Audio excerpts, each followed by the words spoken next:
know you've been a good friend, and that's in the thick and thin, and I know it's never gonna end, 'cause you've been a good friend. Hi all, Chunky Prepper again here, camping again with my son OddBodd. Just before he goes away to uni, he's over there off the camera. I'm going to be hammock camping. This is the other woods we go to, what we call Little R. I'm going to try to string my hammock up from that tree to that tree, and we'll see how it goes. We're here for 3 nights, loads of food, loads of drink, and the weather's going to be great apparently.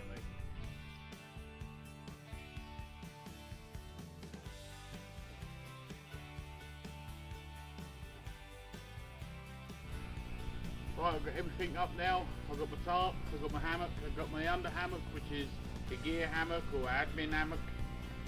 I've got the sleeping bag in there, which is a Dura 2, extra large, like I said before. I'm using the same system as what I did last time. I've got the walking sticks either side just to lift it up. The fire's just over there, so I'll be looking from my hammock onto the fire. So yeah, 3 nights at Little R's. It's going to be time to do the cooking soon. Looking forward to that. We got burgers, sausages and Cajun stroke peri peri chicken tonight. Tomorrow we're going to do another stew but with some different meat. And tomorrow is also mine and my fiance's, which is OddBodd's, Matt's and Mia's mother. So tomorrow will be our 25th anniversary being together. I'm here and Mrs. Chunky, she's still back home because my daughter's got school. Like I said, I'm out here with my son. He's going to uni in a couple of weeks time. So I'm going to spend 3 nights with him, do a little bit of bonding before he goes. Right Dave, this is Marty using your fire still. What you got me for my birthday. Come on.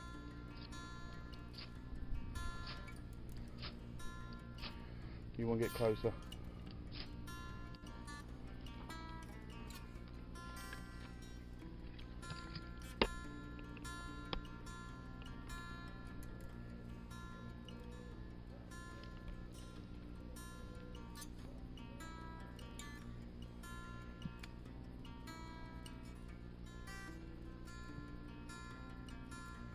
Well, that was the first fire, Dave, with the fire still.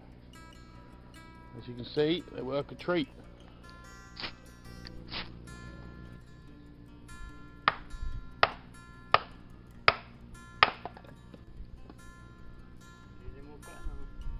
Yeah, you can do some more on it.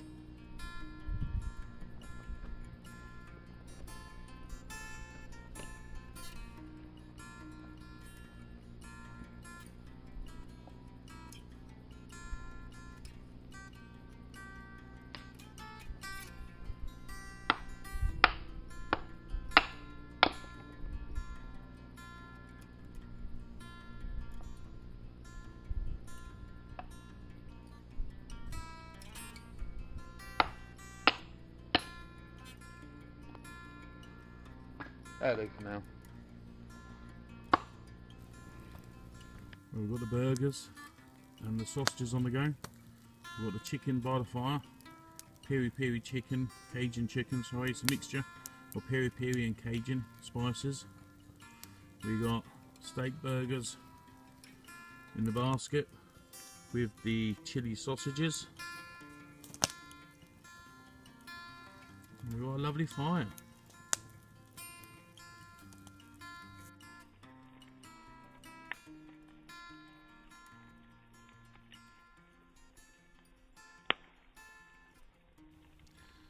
Right in the centre of the screen you can see that white pile.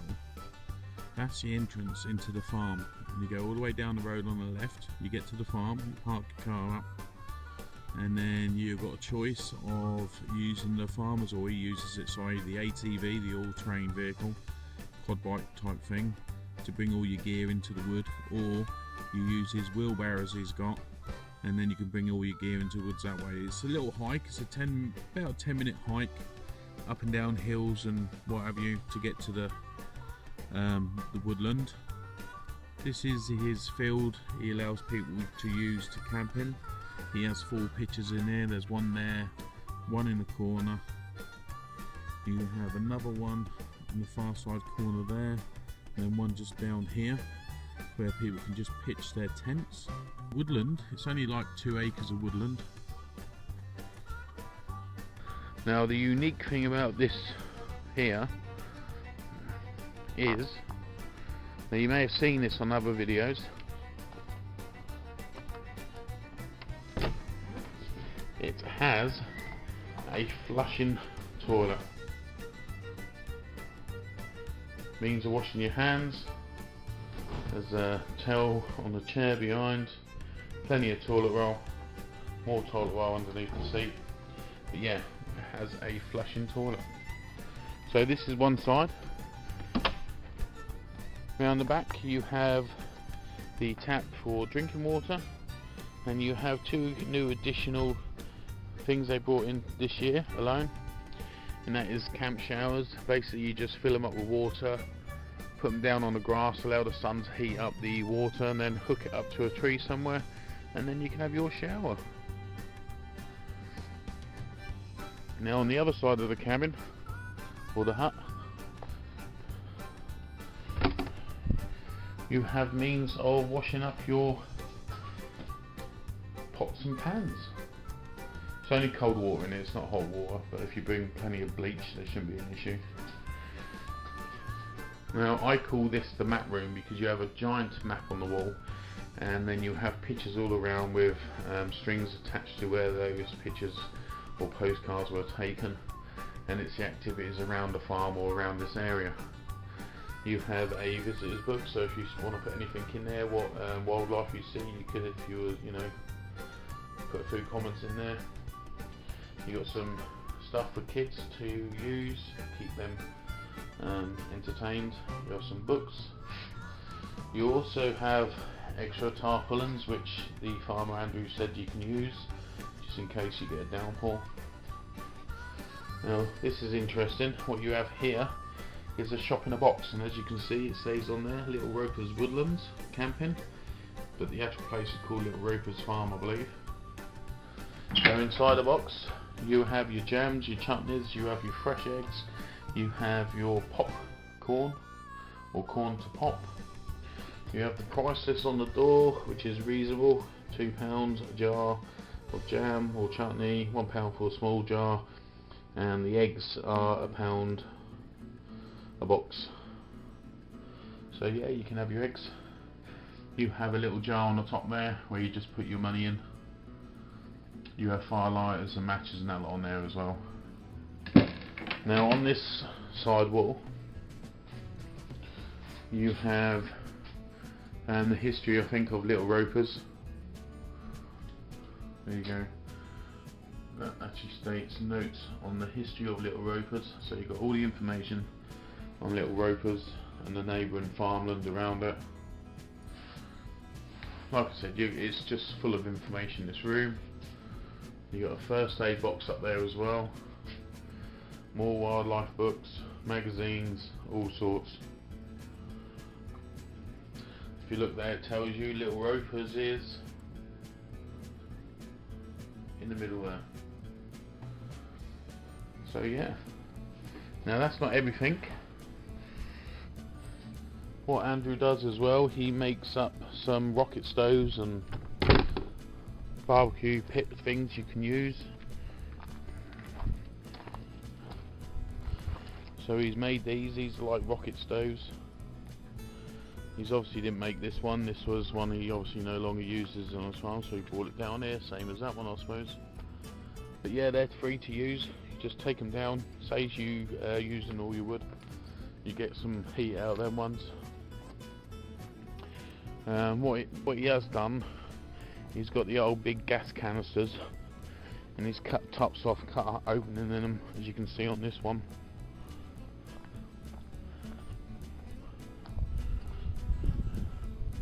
And each one of the fire pits has one of those in it. You don't have to use them, I think that's where people's been using them, then took them back. Normally you take them back, put them back to where you got them from. But on every single fire pit there's one of these. So, like I said, you don't have to use them. I ain't using our one. I've got my own tripod and that. So yeah. Oh, and by the way, that swing does hold me. Yeah, the branches do move a bit, but that does hold me. Will it hold the chunk? Feet off the floor. Yay!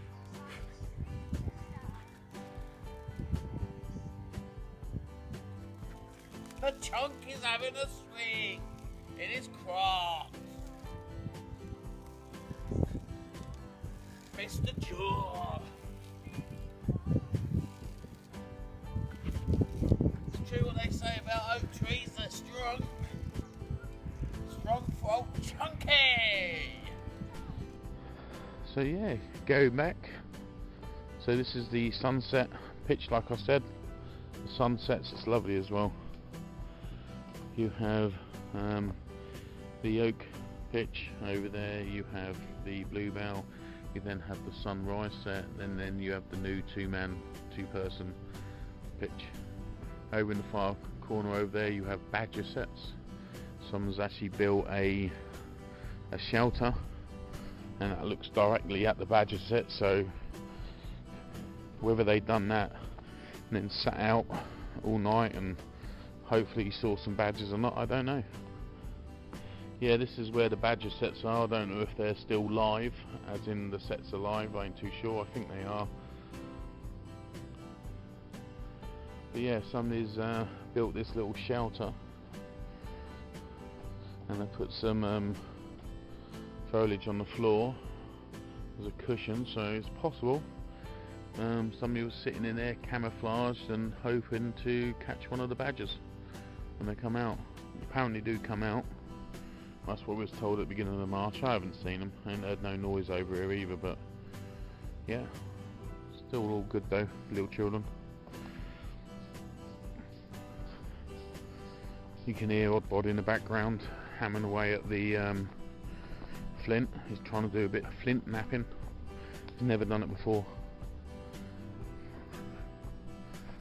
So yeah, small incline hill going up. It's quite hard to get in here at the weekends now. You have to book a few weeks in advance to get in at weekend. In the week I think you'll be fine. And then when you get here, you park your car up. You let them know roughly what time you're going to make it. I left about 11:30 yesterday, the Monday the 5th. I sent them a text on Facebook or message on Facebook telling them that traffic permitting I should be here by 1 to 1:30. It's like I said, it's a working farm, so they just need to know to make sure that there's somebody at the actual farmhouse when you get here. Right, for each pitch you have here, it's £15 a night. Now that might sound a little bit expensive for roughing it out in the woods, however, that's £15 a night per pitch, up to 4 people. Yep, that's correct, 4 people. So if you was here with 3 of your mates and you spent a night here, that would just cost you and your mates £15 between you. The logs are £8 a bag, which is the average price now, exactly the same price as what they are at Church Farm Ardley, and they are other places, but they are big bags. They're not these half-size bags what you get from Tesco's and your DIY places. These are proper big bags. Here you also have paper and kindling mixed at the top of it, so you got your means of lighting your fires. I would advise you to bring an axe to cut some of the wood down so you can get the fire going. Once you get it going, you can just throw the logs on and you'll be fine. So yeah, it's £15 up to 4 people per pitch, and the logs are £8 a sack. Now you can't bring your own wood, you do have to buy their logs, and this woods, like most woods, does change. We come in here in March and none of these nettles or bushes, brambles were up, it was just flat, and it looked a little bit barren, but it was fine, it weren't an issue. Then we come again in April and May, and everything was like totally different. You know, loads of bluebells on the backside of the hill. Like I said, that's unique. So this isn't wild camping. This is what you would call wilder camping. We have a flushing toilet, which is a godsend, I must admit. It makes a lot of difference. Not a lot of people like digging a hole and doing what they need to do in a hole and then filling it up, or some places you have to actually take that with you, and you know, I'll rather leave mine behind in a drain somewhere. So yeah, here we are on the field, or on the bench, looking across the field. Can't wait for a clear night to have a look at the stars. But yeah, as you can hear, there isn't much traffic. Where you got the hedge at the top of the field, there is a road what runs along the side of that. It starts over there and it goes all the way across, past here and around. So there is a road, but as you can see, it's not very busy. Considering this is the kids are back at school and all sorts, and you know, people back at work. If the road was going to be busy, it would be busy today, and it's not. The only vehicle I see was the post van, the postman's van. Well, I can hear a car coming. Yep, there's a white car, silver car, just going over there now.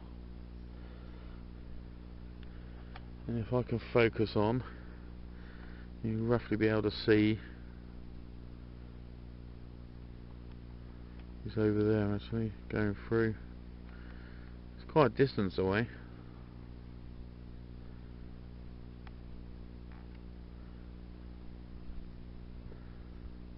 Oh, he hasn't come past, so maybe he turned off at a house. But yeah, anyway. There is a road up there, but it is quiet. The most noise you get through is the occasional airplane coming over.